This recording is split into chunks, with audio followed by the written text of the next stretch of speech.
श्री सद्गुरु महाराज की जय।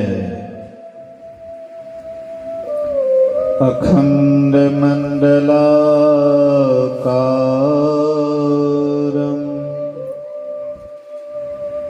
व्याप्तं येन चराचरं तत्पदं दर्शितं येन तस्मै श्री गुरुवे नमः। धन्य धन्य सतगुरु सुखदा महिमा कहे ना जाए। जो कुछ कहा तुम्हारी कृपा मोतें कछु न बसाए। समवेत समादरणीय सज्जन वृंद, आदरणीय माताओं तथा भक्तिमती बहनों, 2 दिवसीय संतमत सत्संग का आयोजन परम श्रद्धेय स्वर्गीय प्रदीप परिहार के पुण्यतिथि के शुभ अवसर पर आयोजन किया है, जिसमें हम लोग उपस्थित हैं। हालांकि कोई भी शरीर छोड़ता है तो उसके नाम के पहले स्वर्गीय लगाया जाता है। आदर सूचक शब्द है या प्रिय भी लगता है। हालांकि कोई भी हम आपका रिश्तेदार शरीर छोड़ता है तो वहां पर नरकवास नहीं लिखा जाता है, स्वर्गवास लिखा जाता है। कारण है कि शरीर छूटने पर ये एक नियम बन गया है, प्रथा बन गया है कि शरीर छूटने के बाद स्वर्गीय सभी लिखवाते, सबको अच्छा भी लगता है। लेकिन मरने के बाद अक्सर लोग नरकवास ही जाते हैं, नरक ही जाते हैं। बहुत कम व्यक्ति हैं, कोई बिरला होता है जो स्वर्ग की ओर जाता है, नहीं तो अक्सर नरक में ही लोग सड़ते हैं, जाते हैं।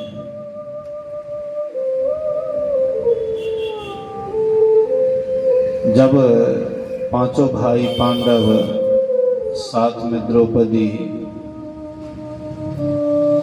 जंगल में घूम रहे थे, प्यास जोर से लगी तो भगवान महाराज युधिष्ठिर नकुल से कहते, नकुल भैया वृक्ष पर चढ़ करके देखो, कहीं अगल बगल में पानी भी दिखाई पड़ता है क्या? तो नकुल वृक्ष पर चढ़ करके देखा कि एक जगह से कई बगुला उड़ रहा है। मन में सोचता है कि बगुला है, इसका मतलब वहां पानी है। कहते भैया कुछ दूर में बगुला उड़ रहा है तो लगता है कि पानी जरूर होगा। बोले कि भाई ठीक है, तुम जाओ पहले अपना क्षुधा तृप्त कर लेना, पानी पी लेना, उसके बाद हम लोगों के लिए भी पानी लेते आना। नकुल गए, वहां पर बहुत स्वच्छ पानी दिखाई पड़ा। सोचे पहले अपना पानी पी लेता हूं, फिर भाई लोगों के लिए भी पानी ले जाऊंगा। तो वे अपना पानी पीने के लिए जैसे ही पानी चुल्लू में लिए, एक बगुला वृक्ष पर था। वह बगुला कहता है कि सुनो, इस तालाब पर मेरा अधिकार है, इसलिए मेरे आदेश के बिना अगर तुम पानी पियोगे, इसका नतीजा तुमको भोगना पड़ेगा। इसलिए पहले मेरे प्रश्न का जवाब दे दो, उसके बाद पानी पीना। नकुल मन में सोचता है कि प्रश्न का उत्तर बाद में देंगे, अभी जोर से प्यास लगी है, पहले पानी पीऊंगा। तो वे जबरदस्ती पानी उठाए और उठा करके पी जाते हैं। परिणाम होता है कि वह वहीं पर मूर्छित हो गया, बेहोश हो गया। इसके बाद विलंब होता हुआ देख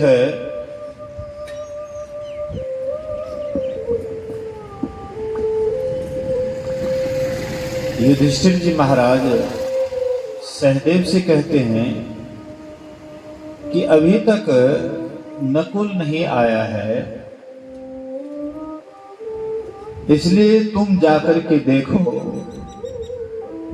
कि अभी तक पानी क्यों नहीं लाया। सहदेव गए, देखते हैं कि नकुल मूर्छित पड़ा हुआ है।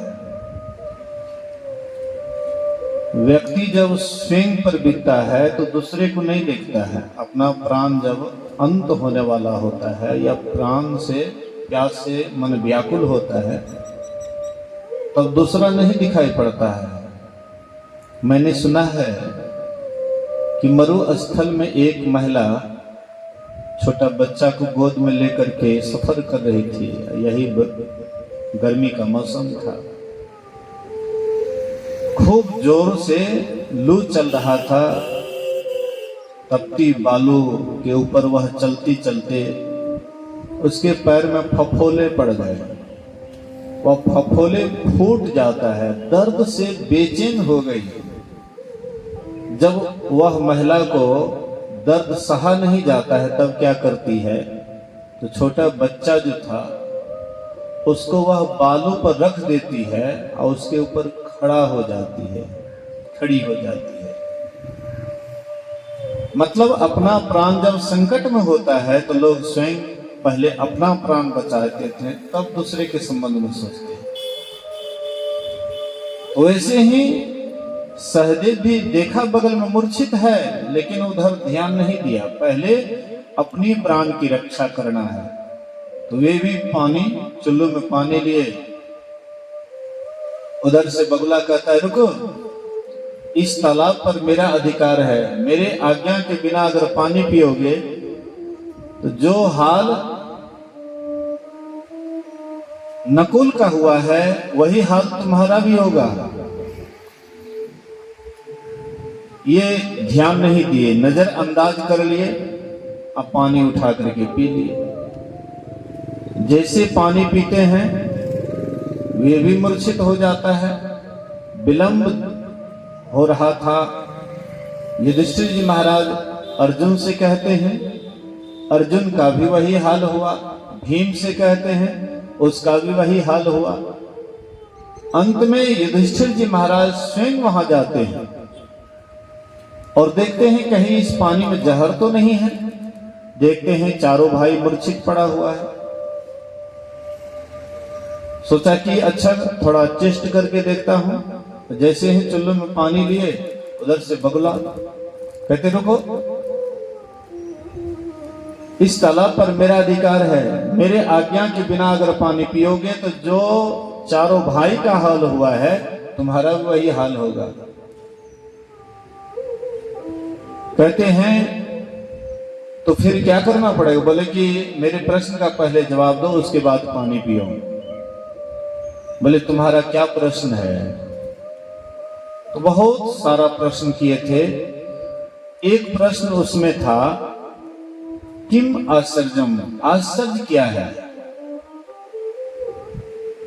युधिष्ठिर जी महाराज उत्तर में कहते हैं कि लोग मर मर करके सीधा नरक को भर रहा है, और जो बचे खुचे आदमी है अपने को अमर मान बैठा है, यही सबसे बढ़कर के आश्चर्य की बात है। लोग मर मर करके नरक को भर रहा है, नरक लोक जा रहा है, अब बचे खुचे आदमी अपने को अमर मान बैठा है, यही सबसे बढ़कर के आश्चर्य की बात है। मतलब कोई भी शरीर छोड़ता है तो हम क्या कहते हैं? स्वर्गवास। लेकिन कोई बिरला ही स्वर्ग को जाता है। महापुरुष कहते हैं, संत महापुरुष कहते हैं, कर्म गति तारे से नाही डरी। मुनि वशिष्ठ से पंडित ज्ञानी शोध के लगन धरी। सीता हरण मरण दशरथ के वन में विपत पड़ी, अकर्म गति तारे नाही डरी। कर्म का जो गति है वो टारने से नहीं टरता है। जो कर्म आप हम करते हैं उसका नतीजा हम आपको ही भोगना पड़ता है, कोई दूसरा आदमी भोगने वाला नहीं है। संत पलटू साहब कहते हैं अपनी अपनी करनी अपने अपने साथ करे जो आगे आवे। बाप के करनी बाप पूत के पूते पावे। जोड़ू के जोड़ू ही फले खसम के खसम को फलता। अपनी करनी सेती जीव सब पार उतरता। नेकी बदी है दोई और न संगी कोई। देखो बूझ बिचारी संगिए जई है दोई। पलटू करनी और की नहीं और के साथ, अपनी अपनी करनी अपने अपने साथ। जो हम आप कर्म करते हैं उसका नतीजा हम आपके ही सामने में आता है। ऐसा नहीं कि पति अगर शुभ कर्म करते हैं तो पत्नी को चला जाता है, या पत्नी कोई शुभ कर्म करती है तो पति को मिलता है। ऐसा नहीं है। व्यक्ति स्वयं जो कर्म करता है और उसका नतीजा उसी को भोगना पड़ता है। जैसे हम आपको भूख लगती है, जब तक आप स्वयं भोजन नहीं करते हैं तब तक आपका पेट नहीं भरता है। क्या आप भूखे हैं, आपके पति भोजन कर लेंगे, क्या आपका पेट भर जाएगा? आपको स्वयं करना पड़ेगा। इसी तरह से व्यक्ति जो कर्म करता है उनको स्वयं ही भोगना पड़ता है। इसलिए सोच समझ करके कर्म करना चाहिए, हड़बड़ा करके कोई कर्म नहीं करना चाहिए। अनुचित उचित काजे कछो हो, समुझी करिए भले कह सबको। सहसा करी पाछे पछताहि,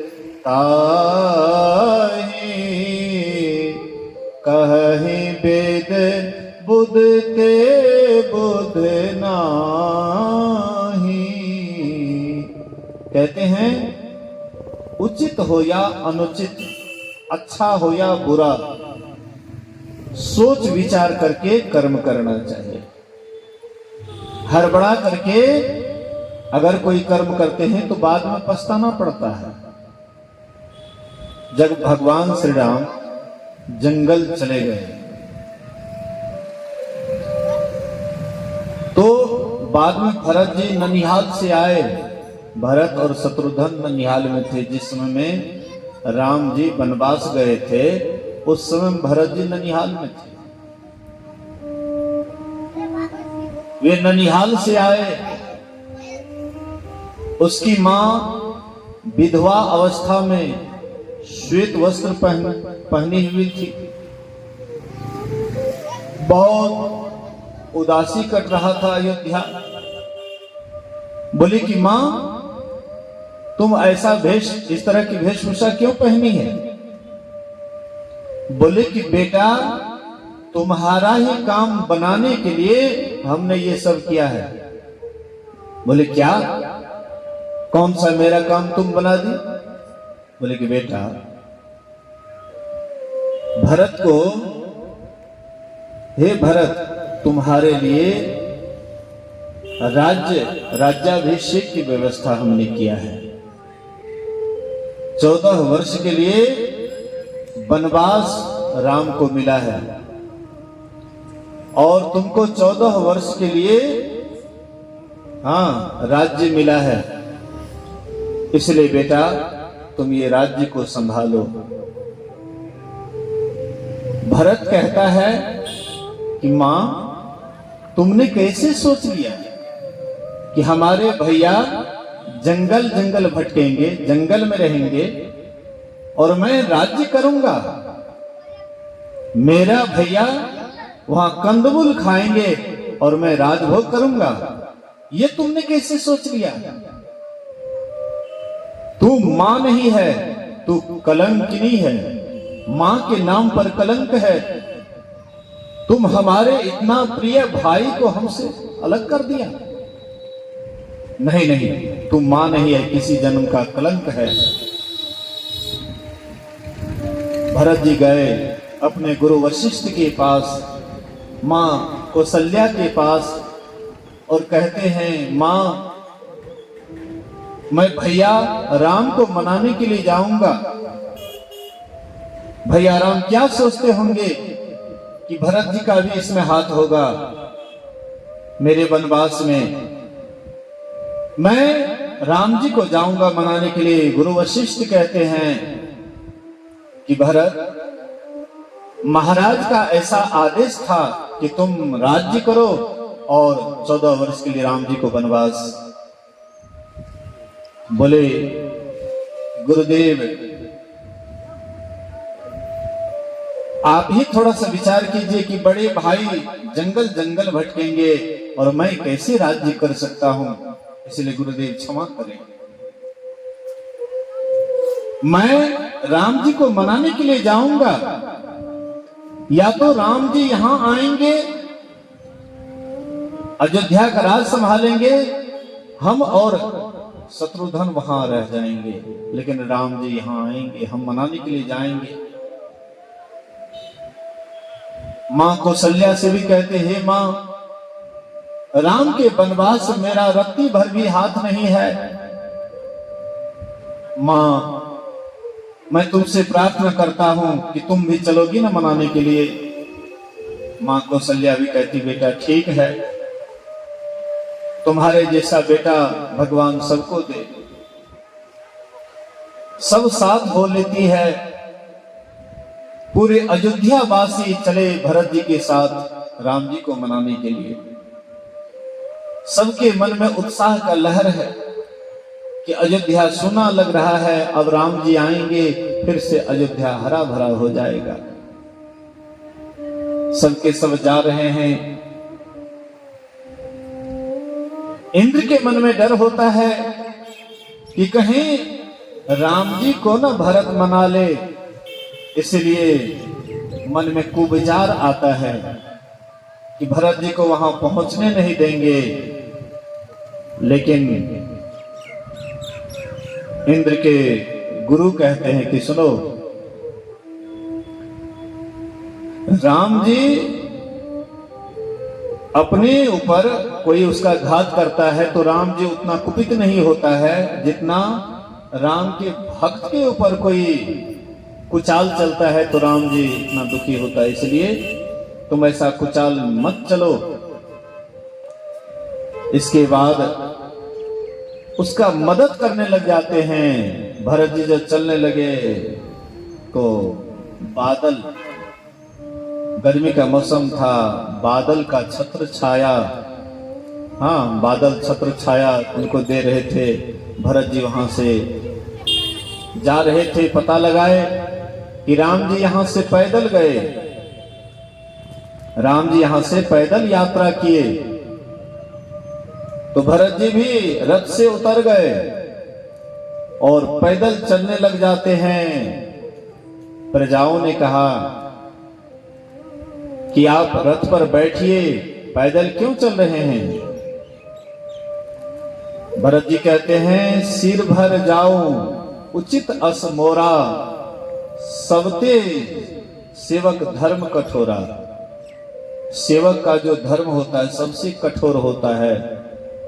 मेरे प्रभु यहां पर पैदल गए हैं और मैं रथ पर जाऊं, ये कैसे संभव है? वहां से पैदल यात्रा करते हैं। भगवान राम देखते हैं कि आकाश में धूल उड़ रहा है पूर्व की तरफ से। लक्ष्मण से कहते, लक्ष्मण वृक्ष पर चढ़ करके देखो क्या बात है, उधर से धूल उड़ते आ रहा है।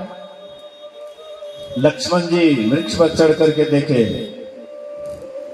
देखा कि पूरे चतुरंगणी सेना के साथ अयोध्या का सैनिक इधर ही आ रहे हैं। लक्ष्मण वृक्ष पर से उतरता है और कहता है कि भरत को राजमद हो गया है, राज्य पा करके इसको राजमद हो गया है।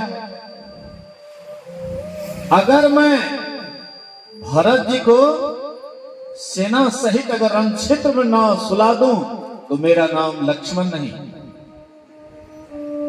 हजारों शंकर आकर के उसकी रक्षा करेंगे, लेकिन राम की दुहाई है, मैं भरत जी को सेना सहित रण क्षेत्र में सुला दूंगा। जैसे ही तिल मिला करके धनुष बांध लिए, लक्ष्मण कुछ आगे बढ़ते हैं, आकाशवाणी होती है, अनुचित उचित काज कछु हो,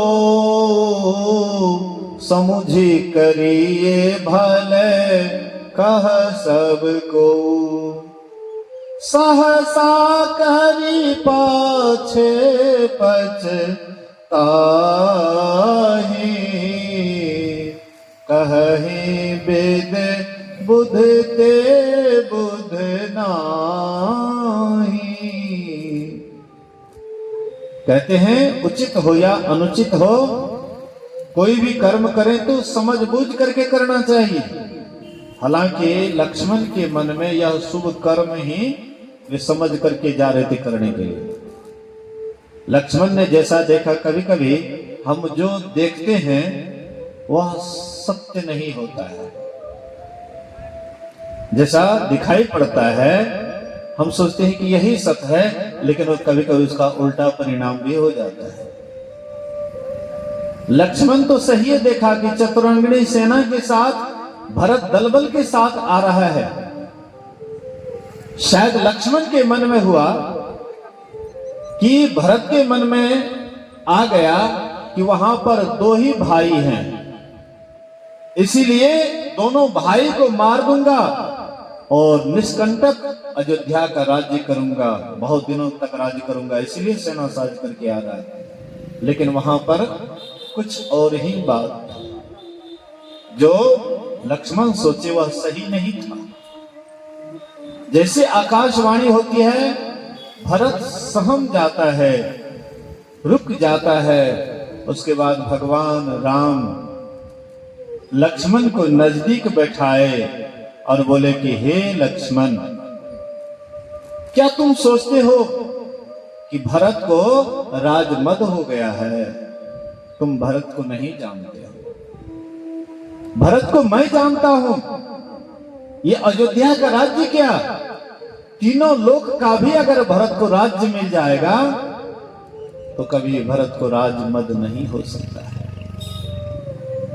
जो ज्ञानी व्यक्ति होता है उनको राज का मद नहीं होता है, तो अज्ञानी को होता है।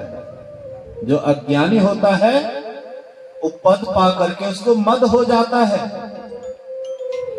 हम आप सुने होंगे कि प्रजापति दक्ष को जब प्रजापति का पद मिला, प्रजापति मतलब प्रजाओं का मालिक या अध्यक्ष कहिए, तो जब उसको प्रजापति का पद मिला तो इसको बहुत अहंकार था कि हम प्रजाओं का मालिक हैं, सभी प्रजाओं का हम मालिक हैं।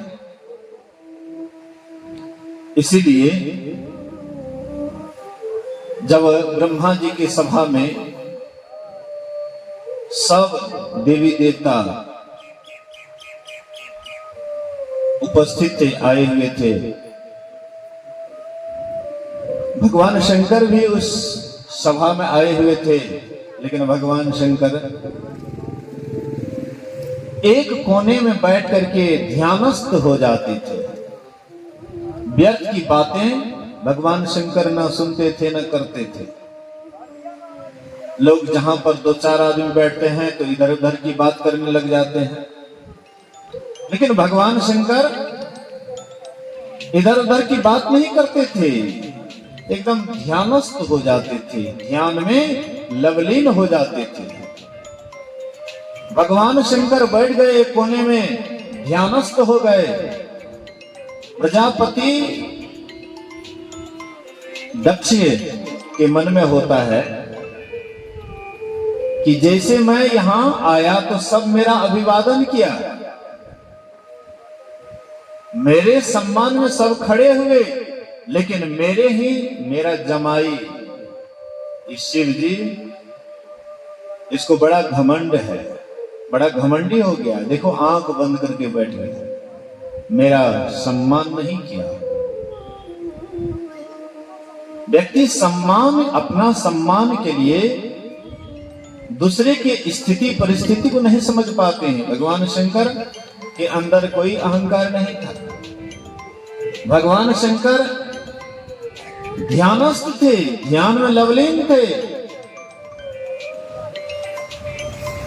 कौन आया कौन गया क्या पता, वे तो एकदम आनंद में थे, ध्यान के मस्ती में मस्त थे। इसीलिए उनको इधर का कोई खबर नहीं, आनंद से बैठे हुए थे ध्यान में। जिसको ध्यान का आनंद मिल जाता है, जो ध्यान का रस लेने लग जाते हैं, उनको व्यर्थ की बातों में कोई आनंद नहीं बुझाता है, बेकार की बात में उसको अच्छा नहीं लगता है। भगवान शंकर एकदम ध्यान में लवलीन थे, ध्यानस्थ थे, इसलिए उनको कोई इधर उधर का ख्याल नहीं रहता था। तो प्रजापति दक्ष के मन में हुआ कि ये मेरे आदर में, मेरे सम्मान में ये खड़े नहीं हुए, इसलिए प्रजापति भगवान शंकर से बदला लेने के लिए एक बार बहुत बड़ा यज्ञ किए और सबको निमंत्रण दिए, लेकिन भगवान शंकर को निमंत्रण नहीं दिए। सती जी जानी कि मेरे पिता की यहां यज्ञ हो रहा है, इसलिए आज्ञा मांगती है। भगवान शिव कहते हैं कि 3-4 के यहां बिना बुलाए भी जाना चाहिए। स्वामी के यहां, अपने मित्र के यहां, माता पिता के यहां बिना बुलाए जाना चाहिए। लेकिन जब विरोध मांगता है तो वहां जाने से कल्याण नहीं होता है, लेकिन फिर भी हट करके सती जी चली जाती है। परिणाम बाद में उसका उल्टा भी हुआ। मैं उधर नहीं जाना चाहता हूं, मेरे कहने का ये आशय था, अभिप्राय था कि जो हम कभी कभी देखते हैं वह सत्य नहीं होता है, उल्टा ही हो जाता है। तो लक्ष्मण जी से कहते भगवान राम कि हे लक्ष्मण, तुम ऐसा मत सोचो कि भरत को राजमद हो गया है। ये अयोध्या का राज्य क्या, 3 लोक का भी राज्य अगर भरत को मिल जाए तो भरत को कभी राजमद नहीं हो सकता है, क्योंकि भरत ज्ञानी है। तब तक में भरत जी नजदीक आ गए नजदीक आ गए, राम जी के पास आए, चरण पर गिर गए और क्षमा मांगते हैं, भैया मुझसे बड़ी गलती हो गई, आप यहाँ वनवास में हैं और मैं वहां अयोध्या में, इसलिए भैया ये आप ही का राज्य है, आप अपना राज्य संभालिए। हाँ, पिता की अगर आज्ञा है वनवास के लिए तो हम दोनों भाई रह जाते हैं, लेकिन आप दोनों भाई जाइए, अयोध्या का राज्य संभालिए। भगवान श्री राम कहते हैं कि हे भरत, हमारे पिता बड़े धर्मात्मा थे, वे यहां से चले गए, लेकिन उनका जो आज्ञा था, उनकी जो आज्ञा थी कि हमें 14 वर्ष वनवास और तुमको अयोध्या का राज्य, इसलिए पिता की आज्ञा का पालन करना ही हम सबों का धर्म है। भरत कहते हैं भैया ये आपने कैसे सोच लिया कि आप यहां जंगल में रहिएगा और मैं अयोध्या राज्य राजा बन करके रहूंगा, ये कैसे संभव है। दोनों भाई में पूरा खींचातानी होता है। बाद में जनक जी महाराज भी आए, दोनों अपना अपना वार्तालाप सुनाते हैं। जनक जी भी दोनों में से किसी के पक्ष लेने में असमर्थ हो गए, फैसला नहीं दे सके। अंत में भगवान श्री राम कहते हैं कि हे भरत, यद्यपि मुझे ऐसा नहीं कहना चाहिए, फिर भी मैं थोड़ा कठोर वचन का प्रयोग कर रहा हूं कि अयोध्या का राज्य तुम मेरा ही राज्य समझ करके तुम उसका देखभाल करना। मैं पिता के आज्ञा के अनुसार 14 वर्ष वनवास बिता करके और मैं फिर अयोध्या आ जाऊंगा, तुम मेरा ही राज्य समझ करके उसका संभाल करना। कहते भैया फिर आपका कोई नमूना चाहिए, कोई प्रतीक चाहिए, ताकि मैं उसको देख करके 14 वर्ष बिता सकूं। भगवान श्री राम अपना खड़ाऊं देते हैं और भरत जी वह खड़ाऊं लेकर के अयोध्या गए, सिंहासन पर वही खड़ाऊं को रखे, शत्रुघ्न को राज संभाल के लिए छोड़ दिए और अपना नंदीग्राम में चले गए। भगवान राम धरती पर सोते थे, भरत जी एक बित्ता धरती से नीचे खुदवा दिए और धरती से भी नीचे सोते थे कि राम भगवान पृथ्वी पर सोते हैं तो मुझे पृथ्वी से और नीचे सोना चाहिए। भगवान राम फल फूल खाते हैं, इसलिए भरत जी फल फूल खाते थे। भगवान राम जटाजूट धारण किए हुए थे, इसलिए भरत जी भी जटाजूट धारण किए हुए थे। सोचिए भाई भाई में कैसा प्रेम, कैसा भाई था। अयोध्या का राज को फुटबॉल बना दिया था। भगवान राम इधर से मारते थे कि तुम इसका देखभाल करो, तुम्हारा ये राज्य है। अब भरत जी उधर से फुटबॉल मारते थे कि नहीं, ये अयोध्या का राज्य तो आपका है। आज देखिए भाई भाई में एक बीत के लिए एक भाई दूसरे भाई की गर्दन को काटने के लिए तैयार हो जाता है और काट भी देता है। सोचिए उस समय में वे चारों भाई में कैसा मेल था और आज भाई भाई में किस तरह का बेमेल है। इसलिए व्यक्ति को स्वयं सोचना चाहिए, हड़बड़ा करके कोई कर्म नहीं करना चाहिए, सोच समझ करके करना चाहिए। उचित हो या अनुचित हो, सोच समझ करके कर्म करना चाहिए। कर्म का फल स्वयं भोगना पड़ता है। इसलिए संत पलटू दास कहते हैं, अपनी अपनी करनी अपने अपने साथ। जो तुम कर्म करोगे तुम ही को भोगना पड़ेगा, इसलिए कर्म करने से पहले उस पर थोड़ा विचार करो। संत गोस्वामी तुलसीदास जी महाराज कहते हैं, तुलसी यह तन खेत है, मनवच कर्म किसान, पाप पुण्य दोई बीज है, बूने सो लूने निधान। कहते हैं तुलसी यह तन खेत है, यह शरीर क्या है? खेत है। किसान तीन है।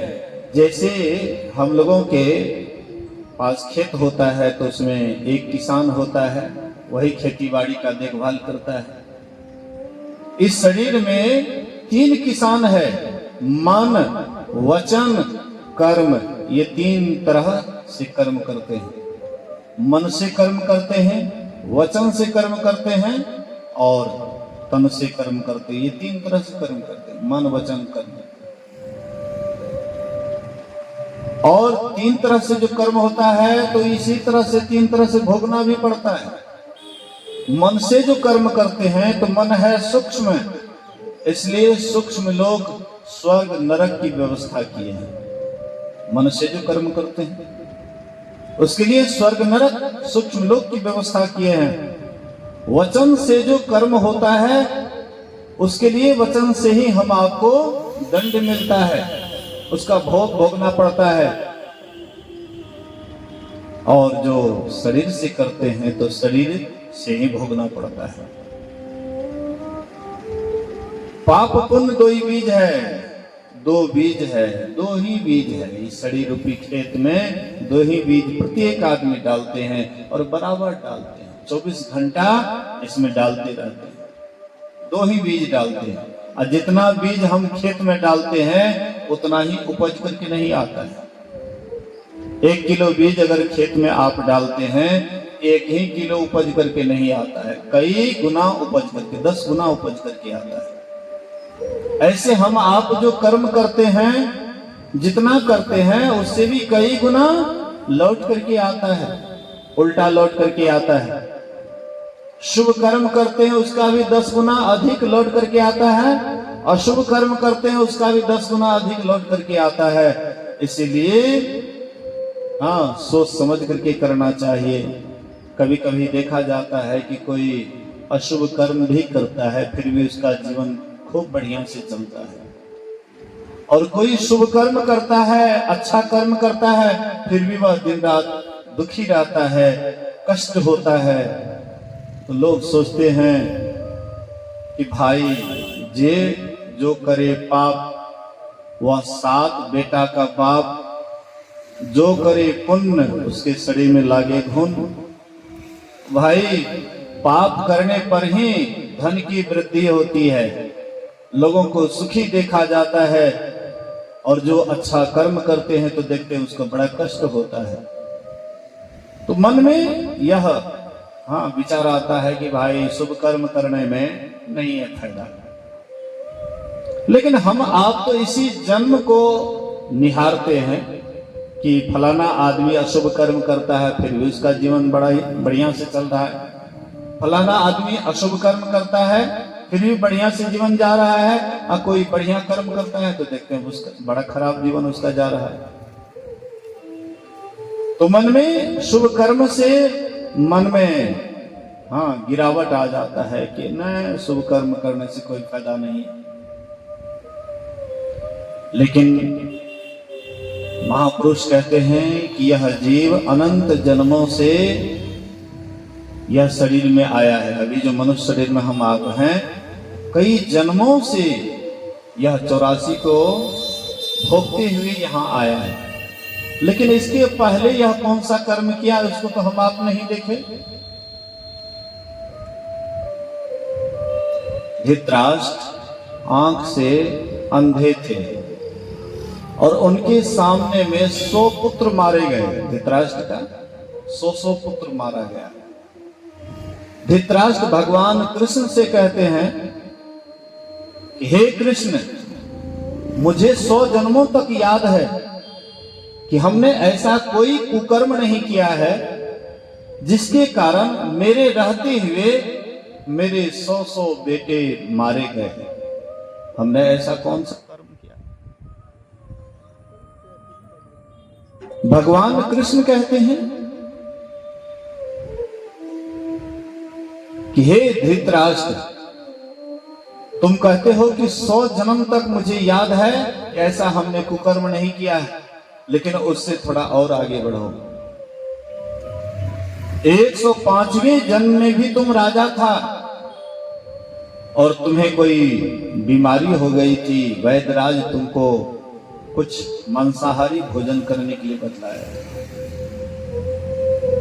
तो तुम्हारे लिए मांस की व्यवस्था करते थे। संजोग से ऋषि तुम्हारे यहां आए, हंस और हंसनी, उसके साथ में उनके 100 बच्चे भी थे। वह महात्मा जी बोले कि ये हंस हंसनी, इसके बच्चे की रक्षा करना, हम थोड़ा तीर्थ व्रत जा रहे हैं, उधर से लौट करके आएंगे तो अपना हंस हंसनी और इसके बच्चे को ले जाएंगे। तो वे छोड़ करके चले गए। एक दिन शिकार नहीं मिला तो वही एक हंस के बच्चे को मार करके तुमको खिलाए, तुमको बड़ा स्वादिष्ट लगा मांस, बोला कि यही मांस चाहिए। एक एक बच्चा मार मार करके 100 बच्चा तुमको खिला दिया गया। बाद में जब ये महात्मा आए, तुमसे हंस हंसनी उसके 100 बच्चे मांगते हैं, तो हंस हंसनी तो तुम दे दिया, लेकिन 100 बच्चे बोले कि वे तो मारे गए। वह ऋषि तुमको शाप दिया कि जैसे हंस हंसनी के रहते हुए इनके 100 बच्चे को तुमने मारा है, वैसे तुम्हारे रहते हुए तुम्हारा बेटा भी मारा जाएगा। यही कारण हुआ कि तुम्हारे सामने में 100 पुत्र मारे गए।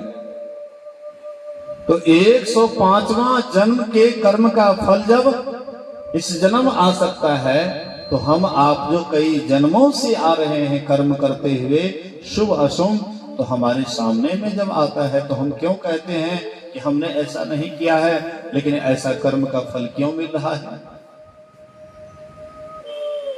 कोई कहते हैं सत्संगी को देखिए कितना दुख है, गैर सत्संगी को तो इतना दुख नहीं है। एक बार कबीर साहब सत्संग प्रवचन कर रहे थे, सत्संग कर रहे थे। एक डाकू आ जाता है, बदमाश आ जाता है। कबीर साहब कह रहे थे जैसा कर्म करोगे वैसा फल देगा भगवान, ये है गीता का ज्ञान। करे बुराई सुख चाहे कैसे पावे कोई, रोपे पेड़ बबूर का तो आम कहां से होए। जैसा कर्म करोगे वैसा फल देगा भगवान, ये है गीता का ज्ञान। वह बदमाश आदमी कहता है कि कबीर साहब ये सब बने बनाई बातें हैं, ये सब कहावतें हैं, ये सही नहीं है। मैं फलाने आदमी को मार करके अभी मैं बिल्कुल ठीक ठाक हूं, मेरे ऊपर कोई कार्रवाई नहीं हुई, लेकिन फलाने सत्संगी जेल में अभी पड़ा हुआ है। तो देखिए तो मारे हम और फंस गया सत्संगी जेल में पड़ा हुआ है। तो कैसे कर्म का फल मिलता है, कैसे समझें। तो कबीर साहब कहते हैं कि तुमने सही कहा, लेकिन एक काम करो, एक मुट्ठी गेहूं का बीज लाओ। तो वह बदमाश आदमी लाए, बोले कि इसको खेत में बो देना और कल परसों जो उपज होगा वह लेते आना। बोले कि कबीर साहब ऐसे थोड़े कल परसों हो जाएगा, गेहूं को होने में कम से कम 3 साढ़े 3 महीना लगेगा, तब न गेहूं होगा, तब आपके पास ला सकते हैं। बोले कि एक काम करो, मकई का बीज लो और 3 साढ़े 3 महीना में जो उपज हो वह लेते आओ। बोले कि कम से कम 4-5 महीना मकई, 5 महीना, तब न होगा, तब न लाएंगे। बोले कि एक काम करो, आम का बीज देता हूं, उसको जमीन में लगा करके और 5 महीने में जो उपज होगा, फल होगा, लेते आओ मेरे पास। बोले कबीर साहब आप भी कमाल करते, अरे कम से कम बीजों को 4-5 वर्ष लगेगा, तब न फलेगा, तब न लाएंगे। बोले कि एक काम करो, अखरोट का बीज देता हूं, 4-5 साल में जो फलेगा वह फल मेरे पास लेते आना। बोले कबीर साहब आप भी कमाल करते हैं, अखरोट को कम से कम 40-50 वर्ष लगेगा फलने में, तब उसका फल ला सकते हैं। बोले कि इसी तरह से तुम ऐसा मत समझो कि हम अभी किसी को मार दिए, कुकर्म किए और हम बाल बाल बच गए, हमारा कुछ नहीं बिगड़ा, ऐसा मत सोचो। कहावत है भगवान के घर में देर है अंधेर नहीं। मतलब आज न कल तुमको इस कर्म का फल भोगना ही पड़ेगा, तुम ही को भोगना पड़ेगा। तुम्हारे बदले कोई दूसरा आदमी भोगेंगे सो बात नहीं है। गुरु महाराज जी के पास एक सत्संगी जिसको सजा होने वाला था, तो सोचे कि अब तो हमको सजा होबे करेगा, तो चलते हैं कुप्पा घाट और गुरु महाराज जी को थोड़ा प्रणाम करके आशीर्वाद ले लेंगे। अब जो सजा होगा वो तो होबे करेगा। फिर गुरु महाराज का दर्शन, कम से कम आशीर्वाद ले लेते हैं। और जैसे कुप्पा घाट गए, प्रणाम करने के लिए गए, गुरु महाराज कहते हैं भगीरथ बाबा से कहते हैं, भगीरथ इसको उल्टा बांध दो, या ऐसे ही बांध करके घुटना में लाठी घुसिया करके और सूरज की तरफ मुंह कर दो। गर्मी का मौसम था, हाथ बांध करके, हाँ, ठगुना में लाठी घुसिया दिए। बोले कि एकदम इसको धूप लगने दो। 1-2 घंटा पूरा धूप गर्मी में एकदम पसीना पसीना हो गया। गुरु महाराज जी बाद में कहते, अरे उसको जो बांधे थे वो बांधले है। बोले हजूर आप ही तो बोले थे, जा खोल दो। उसको बांध खुलवा दिए। उसके बाद जब वहां गए न, उसको सजा से मुक्त कर दिया। जो होवे सुली सजा कांटे ही चुभ जाए। मतलब आपको जो आपसे कर्म हुआ है उसका फल तो भोगना ही पड़ता है, पर अगर संत महापुरुषों का दर्शन हो जाए तो थोड़ी देर में आपका सब कट जाता है। जो लंबा समय तक वह भोगता, वो थोड़ी देर में संत महात्मा कृपा कर दिए और थोड़ी देर में उसका भोग लिए। इसलिए संत महापुरुष कहते हैं कर्म करने से पहले सोचना चाहिए, विचारना चाहिए। एक दहियार था, हाँ, दूध दही का व्यापारी करता था यादव जी, हाँ, दूध दही का व्यापार करने वाले। दूसरा था सोनार, जो सोना चांदी, हाँ, राजा महाराजा के यहां से आता था, उसको वे बना करके जेवर जा देते थे। तो दोनों में धीरे धीरे मित्रता काफी गहरा हो जाता है। तो बराबर उनके यहाँ जाते थे, उठते बैठते थे, सोनार के यहाँ बातचीत करते थे, बड़ा मेल था। संजोग से एक चौकीदार जो चौकीदारी करता था, इनके साथ वह भी जाता है सोनार के यहाँ। देखा वहां पर बहुत सोना चांदी, मन में लालच आ जाता है कि किसी तरह से इस सोना चांदी को हथियाना चाहिए। एक दिन इनके पीछे में, दहियार भाई के पीछे में ही वे गए और सोनार के यहाँ लोगों को मारपीट करके सब सोना चांदी छीन करके लौट रहे थे। लगा कि ये लग रहा है कि हमारे मित्र के यहाँ से लगता है सोना चांदी, हाँ, चुरा करके आ रहा है। तो वे कहते हैं कि तुम ये थैली में क्या ले जा रहे हो? बोले कि चुप रहो, आधा तुमको भी दे देंगे, इसलिए चुप हो जाओ। बोले क्या है? बोले कि सोना चांदी है। किसके यहाँ? तुम्हारे मित्र के यहाँ से। आधा तुमको दे देंगे, लेकिन हल्ला मत करो। बोले कि देखो, तुम विश्वासघात करते हो मेरे मित्र के यहाँ, तुम इस तरह से चोरी करोगे, हम तुमको फंसा देंगे। भर पांच पकड़ लिए दहियार भाई, चौकीदार को भर पांच पकड़ लिए। चौकीदार कहते हैं कि सुनो, हम कहते आधा दे देंगे इसलिए छोड़ दो, और नहीं तो तुम ही को फंसा देंगे। ये हल्ला करने लगा तो चौकीदार भी भर पांच इसको पकड़ लिया। मोहल्ला के अगल बगल के लोग जग गए, क्या हुआ क्या हुआ? चौकीदार कहता है ये चोर मित्र के यहाँ से देखो ये सोना चांदी, हाँ, चुरा करके ले जा रहा था, हम इसको पकड़े। फंस गया। यही बेचारा चौकीदार था, चौकीदार की बात पर लोगों को ज्यादा विश्वास हुआ। जज साहब के यहाँ मुकदमा चलता है। जज साहब बोले कि इनको फांसी की सजा देनी चाहिए। आज के 7वें दिन दहियार भाई को फांसी दी जाएगी। फैसला सुना करके जज साहब कुछ ध्यान भजन भी करते थे, एकांत में ध्यान साधना करते थे। वे जब ध्यान करने के लिए गए, उनके मन में होता है कि मुजरिम दहियार भाई नहीं, मुजरिम चौकीदार है।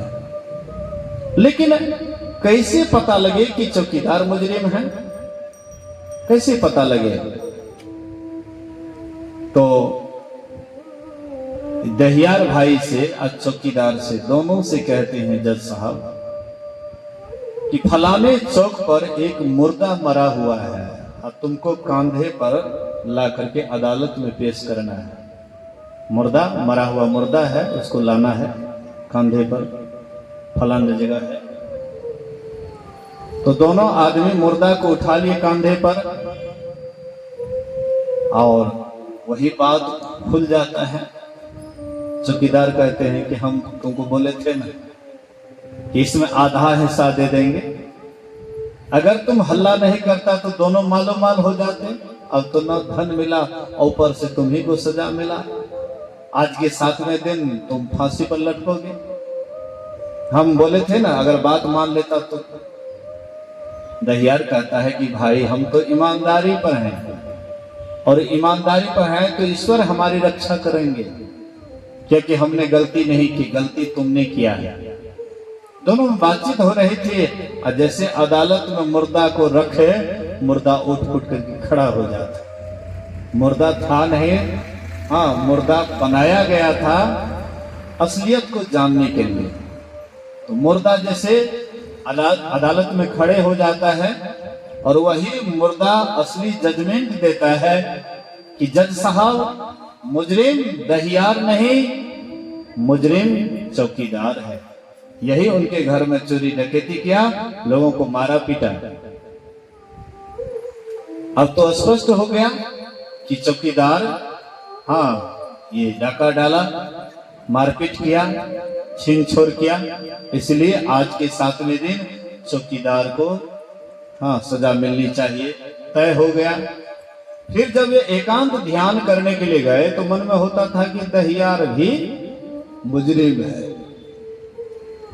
तो दहियार को बुलाए, बोले कि तुमको तो रिहा कर दिया गया, अब तुमको फांसी उसी नहीं होगा, लेकिन तुमने कभी कोई ऐसा गलती किया है? कभी किसी को मारा पीटा या मर्डर भी किया है? बोले कि हाँ, एक गरीब आदमी था, जमीनी झंझट चल रहा था, तो वहीं पर उसको मार करके गाड़ दिए थे। हाँ, 20 वर्ष पहले मुकदमा चला था, लेकिन पैसा से मुंह भर दिए, वह केस वहीं पर रुक गया। जज साहब तुरंत टेलीग्राम करते वह थाना, और वहां से सारा ब्यौरा लेते हैं कि 20 वर्ष पहले हाँ इस तरह का कोई केस है। फाइल उल्टा करके देखे तो सही में था। तब दोनों को फांसी की सजा दी गई। बोलिए श्री सद्गुरु। कब किया था यह गलती कर्म, और उसके बाद कब उसको सजा मिली? मतलब हम आप भी जो कर्म करते हैं, आज न कल इसका नतीजा भोगना ही पड़ेगा। तो अपने कर्मों का सजा आपको ही भोगना पड़ेगा, तो फिर दूसरे के लिए हम गलती क्यों करें? हम अपने बाल बच्चे के लिए क्यों झूठ बोलें, क्यों चोरी करें, क्यों नशा हिंसा व्यभिचार करें? इसलिए हाँ, वाल्मीकि रत्नाकर डाकू ये भी तो अपने बाल बच्चा के लिए ही तो झूठ बोल करके, लूट मार करके, डकैती करके, लोगों को मार मार करके धन लाते थे, लेकिन बाद में पाप का हकदार कोई नहीं बना, स्वयं ही इसको भोगना पड़ा। हम आपको भी इस सत्संग से यही विचार मन में लेना चाहिए कि जो हम कर्म करते हैं हमको स्वयं भोगना पड़ेगा, इसलिए समझ बूझ करके कर्म कीजिए, उचित कर्म कीजिए, अच्छा कर्म कीजिए। सबसे सुंदर कर्म कहते हैं लोग कर्म ही पूजा है। तो कौन सा कर्म पूजा है? सबसे उत्तम कर्म है परमात्मा की भक्ति, ईश्वर की भक्ति। अगर भक्ति करते हुए संसार का हम काम करते हैं तो समझ जाइए यहां पर तो आपका जीवन आनंद से बीतेगा ही, लेकिन इसके बाद भी आपका जीवन आनंद में ही रहेगा। यहां जो सुखी है यहां से जाने के बाद भी वह सुखी रहता है, लेकिन सुखी कौन? जिनके अंदर कोई चाहना नहीं है। चाह गई चिंता मिटी मनमा बेपरवाह, जाको कछु न चाहिए सोई सहनसा। लेकिन कामना किसका अंत होगा? राम भजन बिनु मिटहि के कामा, फल बिहोन तरु कबहि के जामा। जैसे बिना पृथ्वी का कोई पेड़ पौधा नहीं जम सकता है, ऐसे ही जब तक भक्ति नहीं करेंगे तब तक कामना का अंत नहीं होगा, वासना का अंत नहीं होगा। वासना ही हमें संसार में घसीटता है। बास सुरत ले आवई शब्द सुरत ले जाए, परिचय श्रुति है स्थिरे सो गुरु दई बताए। वासना का ख्याल ही हमें संसार में घसीटता है। और वासना से जब ऊपर उठते हैं, वासना से ऊपर उठने के लिए ही ध्यान करते हैं। गुरु जाप मानस ध्यान मानस कीजिए दृढ़ साध कर, इनका प्रथम अभ्यास कर श्रुत शुद्ध करना चाहिए। अपने श्रुत को शुद्ध करने के लिए गुरु जाप मानस अति पावन गुरु मंत्र, मन ही मन जाप जपो, उपकारी गुरु रूप को मानस ध्यान थपो। देवी देव समस्त पूर्ण ब्रह्म, गुरु में करे निवास, कहत है संत सबो। इसलिए हाँ, गुरु की भक्ति पेट के धंधा, जो न करे सो मूर्ख अंधा। हाँ, गुरु की भक्ति करनी है, पेट का भी धंधा करना है, संसार का काम भी करना है, संसार का भी संभाल और भक्ति भी कीजिए। दोनों हाथ में। अगर लड्डू चाहते हैं, भगवान श्री राम कहते हैं जौ परलोक यहाँ सुख चाहो, सुनिमम बचन हृदय दृढ़ गाओ, सुलभ सुखद मार्ग या भाई, भगति मोर पुराण शुद्ध गाए।